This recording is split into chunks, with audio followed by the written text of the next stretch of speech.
تو اس لیے میں نے اپنی اس موضوع کو شروع اپنے مولا قائم آل محمد کے اسم مبارک سے شروع کیا، اور میں نے اپنے اس موضوع کا عنوان قرآن اور اہل بیت اس لیے رکھا کیونکہ قرآن کو سمجھنے کے لیے اہل بیت کو سمجھنا ضروری ہے، اور اہل بیت کو سمجھنے کے لیے قرآن کو سمجھنا ضروری ہے۔ مسلمانوں کے پاس دو ہی چیزیں ہیں، قرآن اور اہل بیت۔ ہاں، کچھ مسلمان کہتے ہیں کہ قرآن اور سنت، قرآن اور حدیث، لیکن اگر سنت کا تذکرہ کیا جائے یا حدیث کا تذکرہ کیا جائے تو ہمارے پاس سورس کون سا ہے؟ ہم نے قرآن کس سے لینا ہے اور حدیث کس سے لینی ہے؟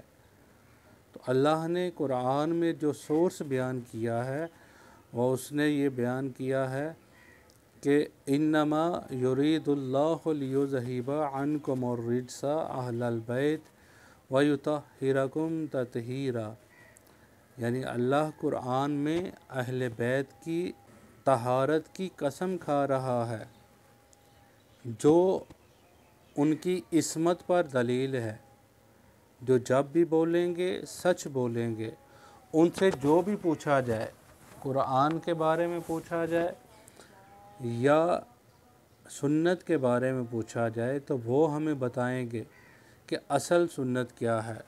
آج آپ دیکھ لیں کہ قرآن تو سب میں یکجا ہے، سب لوگ قرآن پر متفق ہیں کہ ہمارے پاس قرآن ہے۔ سنیوں کے پاس، دیوبندی، بریلوی، وہابی، اہل حدیث، یعنی جتنے بھی فرقے ہیں سب کہتے ہیں کہ ہمارے پاس قرآن ہے اور ہم قرآن سے ہی فتویٰ دیتے ہیں۔ تو اگر قرآن سے ہی فتویٰ سب کے پاس ہے تو پھر ان میں جو ہے وہ اختلاف کیوں ہیں؟ اور اختلاف بھی ایسا کہ سبھی ایک دوسرے کو کافر ڈکلیئر کرتے ہیں۔ تو اس کا مطلب ہے قرآن پر متفق ہونے کے باوجود بھی ان میں اختلاف باقی ہے۔ تو اللہ نے اسی اختلاف کو دور کرنے کے لیے اللہ نے قرآن کے ساتھ اہل بیت کو رکھا، کیونکہ قرآن بھی لا ریب ہے اور اہل بیت بھی لا ریب ہیں۔ تو قرآن کا پتہ ہمیں اہل بیت سے ملے گا، اسی طرح ہمیں اگر سنت رسول چاہیے تو وہ بھی اہل بیت سے ملیں گی۔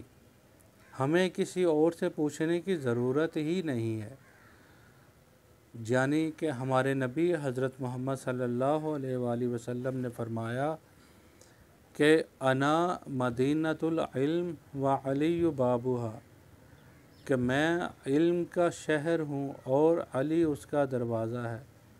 یعنی آپ کو علم چاہیے، سنت کیا ہے؟ علم ہے۔ قرآن کیا ہے؟ علم ہے۔ جتنی بھی ایجادات ہیں وہ سب کیا ہیں؟ علم ہے۔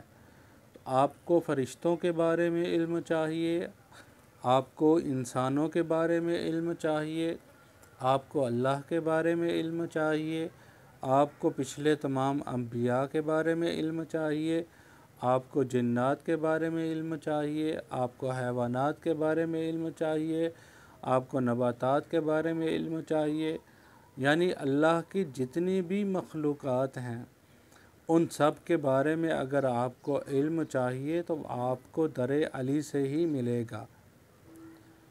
جنہوں نے یہ دعویٰ کیا کہ سلونی سلونی قبل ان تفقدونی، کہ مجھ سے پوچھو قبل اس کے کہ مجھے کھو دو، میں زمینی رستوں سے زیادہ آسمان کے رستوں سے واقف ہوں، تو حیرت ہوتی ہے مسلمانوں پر کہ انہوں نے ایک ایسا اللہ کا نمائندہ کھو دیا جس کے پاس اللہ کا علم تھا۔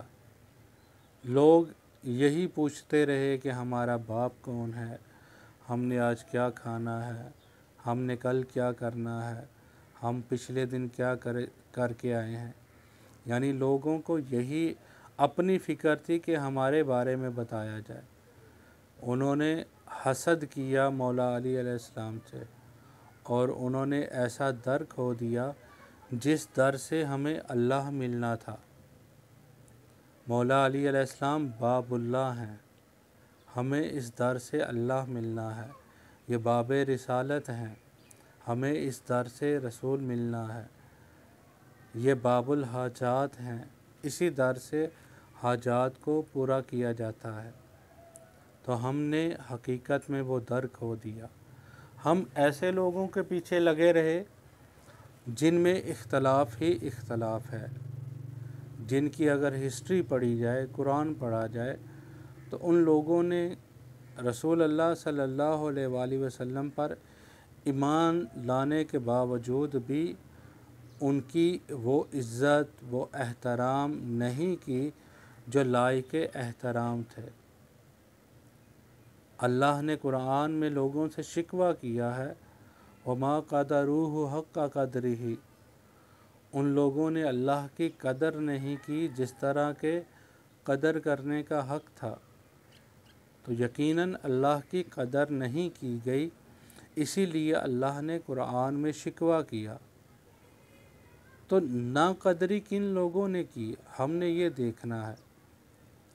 ہم نے ایسے لوگوں سے باز رہنا ہے، ہم نے ایسے لوگوں سے دوری اختیار کرنی ہے جنہوں نے اللہ کی ناقدری کی ہو، جنہوں نے رسول اللہ صلی اللہ علیہ وآلہ وسلم کی ناقدری کی ہو، جنہوں نے اہل بیت رسالت کی ناقدری کی ہو۔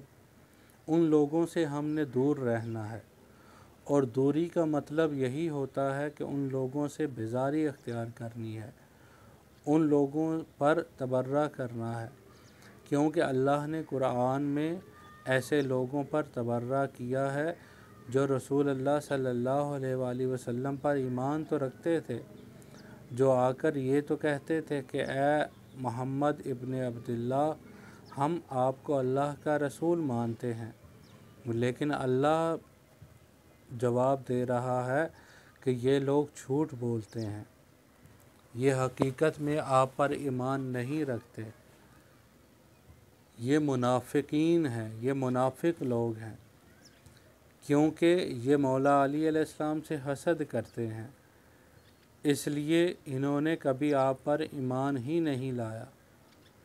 تو ہم نے منافقین سے دوری اختیار کرنی ہے، منافقین پر تبرہ کرنا ہے۔ تو منافق جو بھی ہوں، اب قرآن میں نام تو نہیں لکھا، قرآن میں تو ان کا کردار لکھا ہے، تو اس کردار سے آپ کو جو بھی ملے۔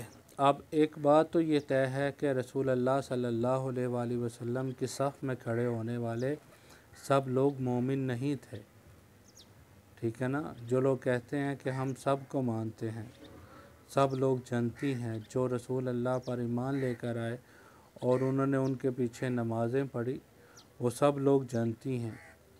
تو اللہ کہتا ہے کہ ایسا نہیں ہے، وہ لوگ جو منافقین ہیں وہ چاہے رسول اللہ صلی اللہ علیہ وآلہ وسلم کے پیچھے نمازیں پڑھیں، چاہے روزہ رکھیں، چاہے حج کریں، اللہ اس پر لعنت کرتا ہے۔